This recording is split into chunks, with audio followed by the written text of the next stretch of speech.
తిరుమల లడ్డూ ప్రసాదం తయారీలో జంతువుల కొవ్వును వాడారని ఆధారాలు బయటకు వచ్చిన నేపథ్యంలో AP deputy CM Pawan Kalyan సంచలన నిర్ణయం తీసుకున్నారు. ఈ మేరకు ఆయన పశ్చాత్తాప దీక్షను ఆదివారం స్వీకరించారు. శ్రీవారి ప్రసాదంలో కల్తీ జరిగినందుకు గాను క్షమించాలని శ్రీవారిని కోరుతూ దీక్షను కొనసాగించనున్నారు.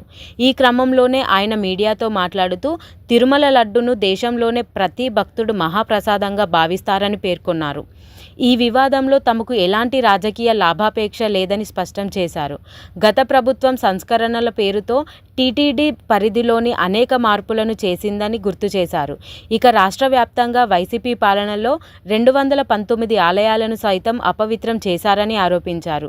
గత ప్రభుత్వం హయాంలోని టీటీడీ పాలక మండలిపై శ్వేతపత్రం విడుదల చేయాల్సిన అవసరం ఉందన్నారు. మరోవైపు తిరుమల లడ్డు వివాదంపై రాజకీయ లబ్ధి ఉందంటూ వైసీపీ ఆరోపిస్తుందని, తప్పులు జరుగుతుంటే చేతులు